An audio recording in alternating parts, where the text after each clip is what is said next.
बोला, भास्कर जानू साहेब बोला. सन्माननीय अध्यक्ष महोदय, हा प्रश्न प्रत्यक्षपणे आपण जी घरी वीज वगैरे घेतो या विजेशी संबंधित नाही, तर हवेमध्ये किंवा ढगामध्ये जे लाइटनिंग होतं, विजा चमकतात, कडाडतात आणि त्याच्यामध्ये ही माणसं मरतात, त्या संदर्भामध्ये हा प्रश्न. मला जाणून घ्यायचंय, मला काही अक्षर नाहीये, पण आपण कुठल्या खात्याअंतर्गत या प्रश्नाचं उत्तर देत आहोत ते जणांनी विचारलं, म्हणाले यांच्याकडे नाहीये. बरं, चांगली गोष्ट. तर आपत्ती व्यवस्थापनाच्या अंतर्गत मला म्हणून मी म्हटलंच ना की हा डायरेक्ट विजेशी संबंध नाही असं मी म्हणालो.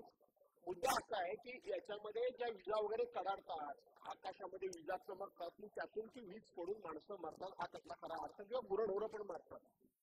आता आपण सांगितलं की 2 नवीन ऍप डेव्हलप झालेले आहेत, ते आपण आपल्या मोबाईलमध्ये अपलोड करून घ्या. आपण त्या संदर्भामध्ये मार्गदर्शन करताय, अधिकचा प्रसार करताय, आम्हीही करू.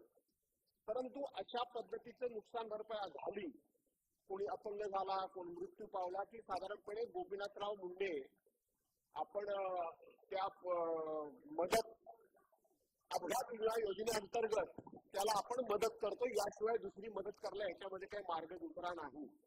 पण आपण मदत करतो ती माझ्या माहितीप्रमाणे माणसाला फक्त मदत करतो. प्राणी, गायी, म्हशी ज्या मरतात त्यांना आपण मदत करत नाही.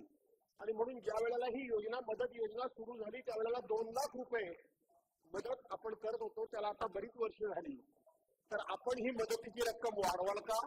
आणि त्याच पद्धतीनं गायी, गुरं, म्हशी वगैरे मग दुभते वेगळे किंवा भाकण वेगळे असं वर्गीकरण करा, पण त्यांना सुद्धा नुकसान भरपाई करण्याची या योजनेअंतर्गत तरतूद कराल का?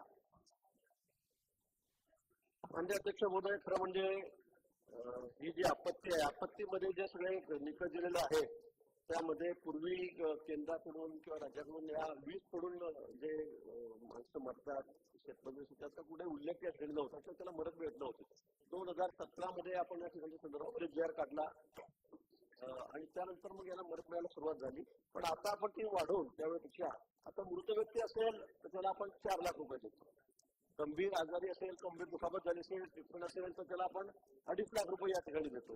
आणि त्याचबरोबर जनावरं जी आहेत त्या संदर्भामध्ये गाय, म्हैस, बैल जे मोठी जनावरं असतील तर त्यांना 37,500 रुपये, जवळपास काही जणांना कमी आहेत ते त्या ठिकाणी. तो शेळी मेंढी असेल तर त्यांना आपण 4,000 रुपये देतो. मग तर कोंबडीला 100 रुपयेच आहेत. कोंबडीला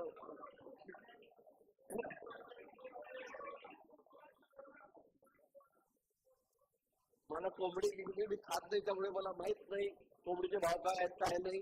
पण गावरान कोंबडी खाते त्याचे भाव अधिक जास्त आहेत आणि पावकी कोंबडी आहे त्याचे भाव कमी आहेत असंही मला कळत आहे.